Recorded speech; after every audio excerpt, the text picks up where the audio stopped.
എല്ലാ കൂട്ടുകാർക്കും നല്ലൊരു ദിവസം ആശംസിച്ചുകൊണ്ട് നമുക്ക് നേരെ ഗീതുവിന്റെയും ഗോവിന്ദിന്റെയും ഇന്നത്തെ നല്ലൊരു വിശേഷം കേട്ടാലോ. ആദ്യമായി കാണുന്നവരാണെങ്കിൽ ചാനൽ ഇഷ്ടപ്പെട്ട ഒന്ന് സബ്സ്ക്രൈബ് ചെയ്യാൻ മറക്കരുതേ. അതോടൊപ്പം തന്നെ കണ്ടുകൊണ്ടിരിക്കുന്ന എല്ലാവരുടെ സപ്പോർട്ടിലായിരിക്കും തുടർന്ന് പ്രതീക്ഷിച്ചുകൊണ്ട് നമുക്ക് നേരെ നമ്മുടെ വിശേഷത്തിലേക്ക് അങ്ങോട്ട് പോയാലോ. അങ്ങനെ ഇന്നത്തെ വിശേഷത്തില് ഭദ്രന്റെ ബോഡി കുഴിച്ചിട്ട സ്ഥലത്ത് ഇങ്ങനെ പോലീസുകാരൊക്കെ ചേർന്ന് കുഴി മാന്തിക്കൊണ്ടിരിക്കുകയാണ്. ഈ സമയത്ത് ഗീതു വല്ലാത്ത കരച്ചിലറിഞ്ഞ് അവിടെ ഇരിക്കുകയാണ്. പെട്ടെന്ന് ഗീതുവിന് അവിടെ ഇരുന്നിട്ട് ഇരിക്കാൻ പറ്റില്ല. ഗീതു പെട്ടെന്ന് തന്നെ ഗോവിന്ദന്റെ ഇടയിലേക്ക് ഓടി ചെല്ലുവാണ്. ഗോവിന്ദ് ഗീതുവിനെ ഇങ്ങനെ ചേർത്ത് പിടിച്ചേക്കുക. അപ്പൊ ഗീതു ഇങ്ങനെ പൊട്ടിക്കരഞ്ഞോണ്ടിരിക്കുകയാണ്. അങ്ങനെ അവസാനം ബോഡി കിട്ടി. ബോഡി ഇങ്ങനെ എടുത്തു കഴിഞ്ഞപ്പത്തിന് പോലീസുകാർ പറഞ്ഞു, അതെ അതിന്റെ മുഖം മൂടി അങ്ങോട്ട് മാറ്റാൻ പറയണം. മുഖത്ത് കെട്ടിവെച്ചേക്കുമായിരുന്നു, ആ നിലയിലായിരുന്നു. മാറ്റാൻ പറഞ്ഞു കഴിഞ്ഞപ്പത്തിനും ആ കുഴിമാന്തി ആര അവൻ ആ മുഖം മൂടി അങ്ങോട്ട് മാറ്റി കഴിഞ്ഞപ്പത്തേനുമാണ് ആ ഒരു കാഴ്ച കാണുന്നത്. അത് കണ്ടതും ഗീതു പെട്ടെന്ന് തന്നെ ഗോവിന്ദന് നെഞ്ചിലേക്ക് വീണിട്ട് പറഞ്ഞു, അത് അച്ഛനല്ല എന്ന് പറയാണ്. എല്ലാരെയും ഞെട്ടിച്ചുകൊണ്ടുള്ള വൻ ട്വിസ്റ്റായിരുന്നു നടന്നത്. അത് കിഷോറായിരുന്നു. നമ്മളെല്ലാം പ്രതീക്ഷിച്ചുകൊണ്ടിരുന്നത് അത് ഭദ്രനായിരിക്കുന്ന. കാരണം ഭദ്രനെയായിരുന്നു അവിടെ കൊന്നു കുഴിച്ചിട്ടെ. പക്ഷേങ്കിൽ ഭദ്രന്റെ സ്ഥാനത്ത് കിഷോർ. ഒരു നിമിഷം ഗീതുവിന് സന്തോഷം അടക്കാൻ പറ്റിയില്ല. പക്ഷെ ആ സമയം അങ്ങോട്ട് രാധികാമയും വരണം വന്നിട്ടുണ്ടായിരുന്നു. അവരും ഭയങ്കര ടെൻഷനോട് കൂടിയിട്ടാ വരുന്നേ. ഒരു പക്ഷേങ്കില് ബോഡി മാന്തി കഴിയുമ്പം ഭദ്രനെയല്ലേ കിട്ടാൻ പോണേ. വരാതിരുന്നിട്ടുണ്ടെങ്കിൽ എല്ലാവർക്കും സംശയം ആവുമല്ലോ എന്ന് ഓർത്തിട്ട് അവരങ്ങോട്ട് വന്നിട്ടുണ്ടായിരുന്നു. വരുമ്പം കാണുന്ന കാഴ്ച കിഷോറിനെ അവര് ശരിക്കും ഞെട്ടിപ്പോയി. അവർക്ക് എന്ത് മറിമായ നടന്നേന്ന് പോലും മനസ്സിലായില്ല. അവിടെ നടന്ന എന്ത് കാര്യമാന്ന് പോലും. പിന്നീട് കിഷോറിന്റെ ബോഡി അങ്ങോട്ട് കൊണ്ടുപോവാണ്. ഈ സമയം ഗീതവും ഗോവിന്ദും കൂടെ അവിടെ നിൽക്കുകയാണ്. അപ്പോഴേക്കും അജാസും കൂടെ അങ്ങോട്ട് വന്നിറങ്ങി. അപ്പോഴാണ് രാധികാമ്മയും വരണവും കൂടെ വരുന്നത്. അപ്പൊ SI സാറ് അടുത്ത് നിപ്പുണ്ട്. പെട്ടെന്ന് രാധികാമ്മ വന്നിട്ടൊരു വമ്പം പ്രകടനം അങ്ങോട്ട് കാഴ്ചവെക്കുവാണ്. രാധികാമ്മ വന്നിട്ട് പറഞ്ഞു, എന്തായാലും ഗീതു നിനക്ക് എങ്ങനെ തോന്നി ഇത് ചെയ്യാനായിട്ട്? കാരണം എൻ്റെ മാധവേട്ടൻ്റെ ഒത്തിരിയധികം സ്വപ്നങ്ങള് അല്ലെങ്കിൽ മാധവേട്ടനുമായിട്ടുള്ള എൻ്റെ ഒത്തിരിയധികം മോഹങ്ങൾ ഉറങ്ങുന്നൊരു വീടാണിത്. അറിയാലോ, ഞങ്ങൾക്ക് ഒത്തിരിയധികം എനിക്ക് ഒത്തിരിയധികം ഓർമ്മകളൊക്കെ ഉണ്ടായിരുന്നു മാധവേട്ടനെ കുറിച്ച്. ആ സ്വപ്നങ്ങളൊക്കെ ഉറങ്ങുന്ന ഒരു മണ്ണാണിത്. ഈ വീട്ടിൽ വെച്ച് നിന്റെ കാമുകനെ കൊന്നില്ലാതാക്കാനായിട്ട് നിനക്ക് എങ്ങനെ തോന്നിയെന്ന് ചോദിക്കുകയാണ്. ദേ എന്റെ വരുണ് പിച്ച വെച്ച് നടന്ന വീടാ, അറിയാലോ. ഇവിടെ ചോര വീഴിക്കാനായിട്ട് നിനക്ക് എങ്ങനെ സാധിച്ചു ഗീതു എന്ന് പറഞ്ഞുകൊണ്ട് രാധികാമ തകർത്ത് അങ്ങോട്ട് അഭിനയിക്കുകയാണ്. ഇത് SI കേട്ടു. SI ഗീതുവിനെ നോക്കുകയാണ്. ഗോവിന്ദൻ ഗീതു ഒരു നിമിഷം ഞെട്ടി നിൽക്കുകയാണ്. രാധികാമ്മയുടെ ഈ അടവ് ഗീതുവിന് മനസ്സിലായി. അവരുടെ പുതിയ തന്ത്രം എന്താണെന്ന് മനസ്സിലായും ചെയ്തു. എന്നാലും നീ ഇത്രയ്ക്ക് ചെയ്യാൻ പാടില്ലായിരുന്നു. നിന്റെ കാമുകനായിരുന്നു അവന്. പക്ഷേ എങ്കില് നിനക്ക് എങ്ങനെ തോന്നി നിന്റെ കാമുകനെ കൊന്നു കുഴിച്ചു മൂടാനായിട്ട്? അതും ഇവിടെ തന്നെയെന്ന് ചോദിക്കുകയാണ്. പെട്ടെന്ന് ഗോവിന്ദ് പറഞ്ഞു, ദേ അനാവശ്യം പറയരുത് കേട്ടോ അമ്മയെന്ന് പറയാണ്. അമ്മ എന്താ വിചാരിച്ചോണ്ടിരിക്കുന്നത്? അമ്മ എന്താ അനാവശ്യം വിളിച്ചു പറയണമെന്ന് വല്ല ബോധം ഉണ്ടെന്ന് ചോദിക്കാം. അല്ല മോനെ, അത് പിന്നെ ഞാൻ പെട്ടെന്നുള്ള ആ ഒരു ടെൻഷനിൽ അങ്ങോട്ട് പറഞ്ഞു പോയതാ. പിന്നീട് ഗീതുവിന്റെ അടുത്ത് വന്നിട്ട് ഗീതുവിന്റെ കൈ പിടിച്ചിട്ട് പറഞ്ഞു, സോറി മോളെ, ഞാൻ പെട്ടെന്നുള്ള ഇതിൽ പറഞ്ഞു പോയതാ. കാരണം എനിക്ക് മാധവേട്ടനായിട്ട് ഒത്തിരിയധികം ഓർമ്മകളുള്ള മണ്ണത്. അവിടെ ഇങ്ങനെ കാര്യം സംഭവിച്ചു കഴിഞ്ഞപ്പോൾ ഞാൻ അറിയാതെ എന്നൊക്കെ പറയാണ്. ഇതെല്ലാം കേട്ട് കഴിഞ്ഞപ്പത്തിന് ആകെപ്പാടെ കട്ട കലിപ്പായി പോയി ഗോവിന്ദൻ രാധികാമ്മയുടെ. പക്ഷെ എന്തേലും പറയാൻ പറ്റുമോ? SI ഇങ്ങനെ നോക്കി നിൽക്കുമല്ലേ. പിന്നീട് രാധികാമ്മ നന്നായിട്ട് അങ്ങോട്ട് അഭിനയിച്ചു. രാധികാമ്മ വരുണിനോട് പറഞ്ഞു, വരുണേ എനിക്ക് തീരെ വയ്യ, എന്തോ തല ചുറ്റുന്ന പോലെ തോന്നുന്നുണ്ട്. നീ എന്നെ ആ കാരണത്തേക്ക് ഒന്ന് കൊണ്ടിരുത്താൻ പറയണം. വരുണാണെ അമ്മേനെ അങ്ങ് താങ്ങി പിടിച്ച് അങ്ങോട്ട് കൊണ്ടുപോകണം. പെട്ടെന്ന് SIയോട് ഗോവിന്ദ് പറഞ്ഞതേ, സാർ ഇതൊന്നും കേട്ട് ഗീതന് സംശയിക്കൊന്നും വേണ്ട കേട്ടോ. അങ്ങനെ സംശയിക്കാൻ പോയ സാറിന് ഒരിടത്തും അന്വേഷണം എത്തിക്കാണ്ട് സാധിക്കില്ല. ഇവൾക്ക് ഇതിനകത്ത് ഒരു പങ്കുമില്ലെന്ന് പറയണം. ഇത് കേട്ട SI പറഞ്ഞു, അത് ഞാൻ ഒന്ന് തീരുമാനിക്കട്ടെ. ഇത് കേട്ടപ്പം ഗീത പറഞ്ഞു, സാറേ അല്ല എനിക്കിനിയിപ്പോൾ പങ്കുണ്ടെന്നാണ് രാധികാമ്മ വരുത്തി തീർക്കാൻ ശ്രമിക്കണമെന്ന് എനിക്ക് മനസ്സിലായി. ഉള്ള കാര്യം ഞാൻ അങ്ങോട്ട് തുറന്നു പറഞ്ഞേക്കാം. ഇത് കേട്ടപ്പോഴത്തേനും ഗോവിന്ദ് പറഞ്ഞു, നീ എന്ത് തുറന്നു പറയാനാ പോന്നേ? ദേ അവൻ കമ്പനിയിൽ സ്റ്റാഫായിരുന്നു, AGM കമ്പനിയിലെ. അവനെ ഡിസ്മിസ് ചെയ്താന്ന് പറയാണ്. പിന്നെ അവനുമായിട്ട് ഞങ്ങൾക്ക് ഒരു ബന്ധമില്ലെന്ന് പറയാണ്. ഇത് കേട്ട SI പറഞ്ഞു, ഞങ്ങളൊന്ന് അന്വേഷിക്കട്ടെ എന്ന് പറയാണ്. ഗീത പറഞ്ഞു, സാറേ എനിക്ക് അവനെ അറിയായിരുന്നു. ഒരു കാലത്ത് അവൻ എൻ്റെ ഫ്രണ്ടായിരുന്നു. ഇപ്പൊ എൻ്റെ ശത്രുവായിരുന്നു അവനെ. പക്ഷെ എന്നും കരുതിയിട്ട് ഞാൻ അവനെ കൊല്ലാനായിട്ടൊന്നും പോയിട്ടില്ല. അറിയാലോ, ഇനിയിപ്പോൾ സാറിന് എന്നെ സംശയം ഉണ്ടെങ്കിൽ എന്ത് ചോദ്യം വേണം ചോദിക്കാം. അങ്ങനെ സാറിന്റെ ചോദ്യങ്ങൾക്കെല്ലാം ഉത്തരം തരാൻ ഞാൻ ബാധ്യസ്ഥയാന്ന് പറയണം. ഇതും പറഞ്ഞിട്ട് ഗീതവും ഗോവിന്ദും കൂടെ അങ്ങോട്ട് പോകണം. അപ്പത്തേനും അജാസ് അവിടെ നോക്കി നിൽക്കുന്നുണ്ടായിരുന്നു. അജാസിന്റെ ഇടയിലേക്ക് ഗോവിന്ദ് എന്നിട്ട് ചോദിച്ചു, അല്ല അവർണയോട് പറഞ്ഞു ചോദിക്കുക. ഇല്ല അവർണയോട് പറഞ്ഞില്ല. അവർണയോട് ഡാഡിയോട് പറഞ്ഞിട്ടുണ്ട്, റഹ്റാം സാറിനോട് പറഞ്ഞിട്ടുണ്ടെന്ന് പറയണം. ഇത് കേട്ട് കഴിഞ്ഞപ്പോഴത്തേനും ഗീതോന് സങ്കടമായി. പാവ മനുഷ്യൻ. കാരണം അവർണയും കിഷോറും തമ്മിൽ പ്രശ്നമുണ്ടെന്ന് അറിഞ്ഞു കഴിഞ്ഞപ്പോൾ തന്നെ അവരെ വീണ്ടും ഒന്നിപ്പിക്കാനായിട്ട് ഒത്തിരി ശ്രമം നടത്തിയതാ. സഹിക്കാൻ കഴിയുന്നുണ്ടായിരിക്കില്ല. ഒന്നുമല്ലേലും മകളുടെ ഭർത്താവല്ലേന്ന് ചോദിക്കുകയാണ്. അത് ശരിയാന്ന് പറയാണ്. എന്നിട്ട് അങ്ങനെ ഗീതവും ഗോവിന്ദും കൂടെ അങ്ങോട്ട് പോവാണ്.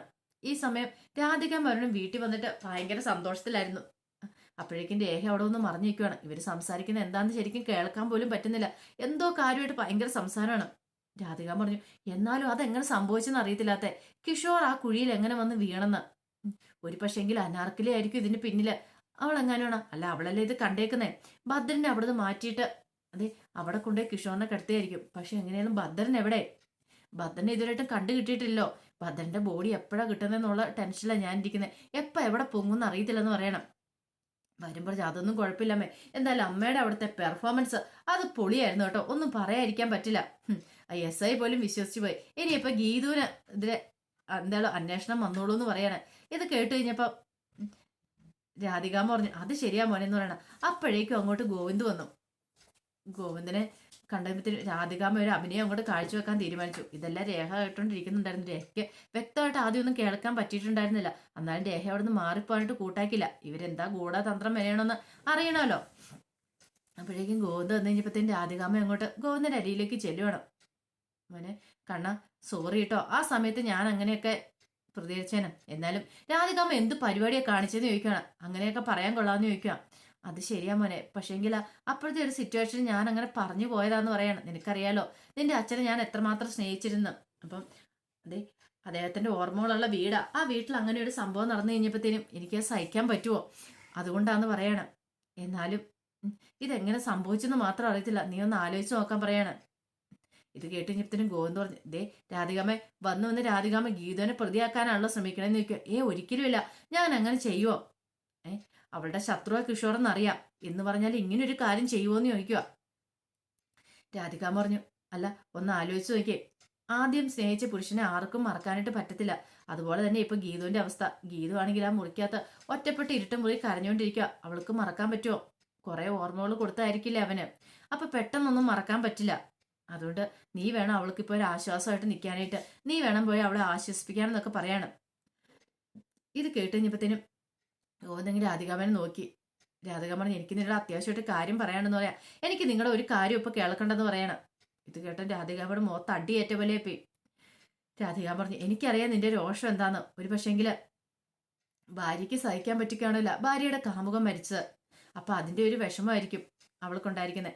അപ്പൊ അതായിരിക്കും നിന്നെയും ബാധിച്ചിരിക്കുന്നത്. കാരണം നിന്നേക്കാളും കൂടുതൽ ഒരു കാലത്ത് അവൾ അവനെ സ്നേഹിച്ചിരുന്നല്ലേ. ഇതല്ലേ ഇപ്പൊ നിന്റെ വിഷമം. ഇനിയിപ്പൊ അതിന്റെ വിഷമത്തിലായിരിക്കും അവള്. അത് ഓർത്തിട്ടില്ല നീ ഇങ്ങനെ ടെൻഷൻ അടിച്ച് നിൽക്കണേന്ന് ചോദിക്കുകയാണ്. അവസാനം ഗോവിന്ദന് നല്ല ദേഷ്യം വന്നു. ഗോവിന്ദൻ പറഞ്ഞു, രാധികാമ്മ പറ എന്താ കാര്യമെന്ന്. അല്ല, എനിക്ക് ഇത് തന്നെ പറയാനുണ്ടായിരുന്നേ. എന്നാലും കുറെ കാലമായിട്ട് നീ എന്നെ അമ്മയെന്ന് വിളിക്കാറില്ല. ഇപ്പോഴാണ് ഒന്ന് രാധിക അമ്മ എന്ന് പറയണേ എന്നൊക്കെ പറയണം. ഇത് കേട്ട് കഴിഞ്ഞപ്പോഴത്തേനും ഗോവിന്ദ് പറഞ്ഞു, അമ്മയെന്നുള്ള വാക്കിന്റെ വില അറിയത്തില്ല നിങ്ങളോട്. അത് പറഞ്ഞിട്ട് കാര്യമില്ലെന്ന് മനസ്സിൽ പറയണം. പിന്നീട് ഗോവിന്ദ് പറഞ്ഞു, അതൊന്നും അല്ലല്ലോ ഇവിടുത്തെ പ്രശ്നം എന്ന് പറയണം. അത് ശരിയാ, അതന്നെ ഞാൻ പറഞ്ഞേ. പിന്നീട് ഗോവിന്ദ് പറഞ്ഞു, അതെ എനിക്കിപ്പോൾ ഇതിനുള്ള സമയമൊന്നുമില്ല, ഞാൻ അങ്ങോട്ട് പോവാന്ന് പറഞ്ഞിട്ട് ഗോവിന്ദ് ദേഷ്യപ്പെട്ട് അങ്ങോട്ട് കയറി പോവാണ്. രാധികാമ്മയ്ക്കും പറഞ്ഞിട്ടും ഭയങ്കര സന്തോഷമായി. രേഖ ഈ സമയത്ത് അവിടെ മറിഞ്ഞു നിൽക്കുന്നുണ്ടായിരുന്നു. ഇത് പക്ഷെ ഇവർ രണ്ടുപേരും കണ്ടില്ല. പിന്നീട് രാധികാമ്മ വരുന്നോട് പറഞ്ഞു, എങ്ങനെയുണ്ട്? അവന്റെ മനസ്സിലേക്ക് ഒരു തീപ്പൊരി കയറ്റി വിട്ടിട്ടുണ്ട്. ഇനി അവനിങ്ങനെ ചിന്തിക്കും. കാരണം അവനേക്കാളും മുന്നേ അവളുടെ മനസ്സിലേക്ക് കടന്നുകൂടിയതാ ആ കിഷോർ. അപ്പൊ അവൻ മരിച്ചു കഴിഞ്ഞപ്പോൾ അവൾക്ക് വിഷമമുണ്ടെന്ന് നമ്മളിങ്ങോട്ട് വരുത്തി തീർച്ചു. ഇനിയിപ്പം ഗോവിന്ദ് കൈകാര്യം ചെയ്തോളെന്ന് പറയാ. ആ സന്തോഷത്തിലാണ് രണ്ടുപേരും കൂടെ നിൽക്കുന്നത്. അത് മാത്രമല്ല വേറൊരു പ്രശ്നമുണ്ട്. എന്താ? ആ ഭദ്രന്റെ ബോഡി എപ്പോഴാ പൊങ്ങണേന്നൊന്നും പറയാൻ പറ്റുമല്ല. ഇനിയിപ്പൊ കുഴപ്പമില്ല. ഇനിയിപ്പൊ ഗീതുവിനെതിരെ ഒരിതായല്ലോ. അപ്പൊ ഗീതുവിനെ പോലും സംശയിച്ചോളും, അവളെ പൊക്കിക്കൊണ്ട് വെക്കോളും. അത് മാത്രമല്ല ഇനി നമ്മളൊരു കാര്യം കൂടെ ചെയ്യണം. കിഷോറിന്റെ വീട്ടിൽ ചെന്നിട്ട് കിഷോറിന്റെ അമ്മയോടും പെങ്ങളോടും ഒക്കെ പറയണം ഗീതു അത് ചെയ്തേന്നുള്ളേ. പിന്നെ അറിയാലോ എന്താ സംഭവിക്കാൻ പോകുന്നതെന്ന്. ഗീതുവിന്റെ കാര്യത്തിൽ ഒരു തീരുമാനമോ. അങ്ങനെ ഗീതു അകത്തേക്ക് പോകും. നമ്മൾ ഉദ്ദേശിച്ച പോലെയൊക്കെ കാര്യങ്ങളൊക്കെ നടക്കും. ഇതൊക്കെ കേട്ടോണ്ടുന്ന രേഖ ഒരു നിമിഷം ഞെട്ടിപ്പോയി. അപ്പൊ അതാണ് ഇവരുടെ പ്ലാനും പദ്ധതികളും ഒക്കെ. പിന്നീട് ഗോവിന്ദ് അകത്തേക്ക് ചെല്ലുമ്പോഴത്തേനും ഗീതു ഇങ്ങനെ ആലോചിച്ചുകൊണ്ട് അവിടെ ഇരിക്കുന്നുണ്ടായിരുന്നു. ഗോവിന്ദനാണ് ആകെപ്പാടെ വിഷമമായി. ഇവളിപ്പോ അവനെക്കുറിച്ചായിരിക്കും ചിന്തിച്ചുകൊണ്ടിരിക്കുന്നത്. അങ്ങനെ ഗോവിന്ദ് എന്നപ്പോഴത്തേനും ഗീതു കരയെ വരുന്നു. ഗീതുവിനോട് പറഞ്ഞ്, സങ്കടപ്പെടണ്ട, വിഷമിക്കണ്ട. നമ്മളായിട്ടല്ലല്ലോ ഒന്നും വരുത്തി വെക്കുന്നേ. അതൊക്കെ സംഭവിക്കാനുള്ള സംഭവിച്ചു പോയില്ലെന്ന് ചോദിക്കുക. എന്നാലും കണ്ണേട്ടാ ഇത് ഞാൻ എങ്ങനെ സഹിക്കുമെന്ന് ചോദിക്കുക. എന്നാൽ സഹിച്ചല്ലേ മതിയാവുള്ളൂ ഗീതു. ദൈവമായിട്ടല്ലേ ഇങ്ങനെയൊക്കെ ഓരോന്ന് വരുത്തി വെക്കണമെന്ന് ചോദിക്കുകയാണ്. പിന്നീട് പറഞ്ഞു, ആത്മാവിന് ശാന്തിക്ക് വേണ്ടി നമുക്ക് പ്രാർത്ഥിക്കാന്ന് പറയണം. ആത്മാവിന് ശാന്തിക്ക് വേണ്ടോ? ഗീതു ഒരു നിമിഷം ഇങ്ങനെ ഒന്ന് ഞെട്ടിപ്പോയി. അല്ല കണ്ണേട്ടൻ എന്താ പറയണേ? എനിക്കൊന്നും മനസ്സിലാവുന്നില്ലെന്ന് പറയാം. എന്താ നിന്റെ വിഷമം എനിക്ക് മനസ്സിലാവുന്നുണ്ട്. ഇനിയെങ്കിലും ഞാനത് മനസ്സിലാക്കേണ്ടത് നിൽക്കും. അത് ശരിയാ, എനിക്ക് വിഷമമുണ്ട് എന്നും പറഞ്ഞുകൊണ്ട് ആത്മാവിന്റെ ശാന്തിക്കായിട്ട് പ്രാർത്ഥിക്കാന്ന് പറഞ്ഞാൽ എനിക്ക് മനസ്സിലാവുന്നില്ലെന്ന് പറയണം. അല്ല കിഷോറിന്റെ ആത്മാവിന്റെ ശാന്തിക്കായിട്ട് കിഷോറോ? അവൻ മരിച്ചാൽ എനിക്ക് വിഷമമുണ്ടെന്നാണോ പറയണേ? എനിക്ക് അതിലല്ല വിഷമം. എന്റെ അച്ഛനെ കാണാതെ പോയാലുള്ള വിഷമം.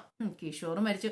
എന്താ കണ്ണേട്ടെ പറയണേന്ന് ചോദിക്കണം. ഇത്രയ്ക്കാണോ കണ്ണേട്ടൻ എന്നെ വിശ്വസിച്ചിരിക്കുന്നത് ചോദിക്കുകയാണ്. ഇത് കേട്ടതും തോന്നുന്നത് അല്ല ഞാനൊരു പൊസസീവ്നെസ്. ഓ മനസ്സിലായി മനസ്സിലായി. ഇപ്പൊ എനിക്ക് മനസ്സിലായെന്ന് പറയാം. ഇതെങ്ങനെ എന്റെ മുഖത്ത് നോക്കി പറയാൻ തോന്നും? അവൻ ചത്തയിൽ എനിക്ക് ഒരു സങ്കടവും ഇല്ല.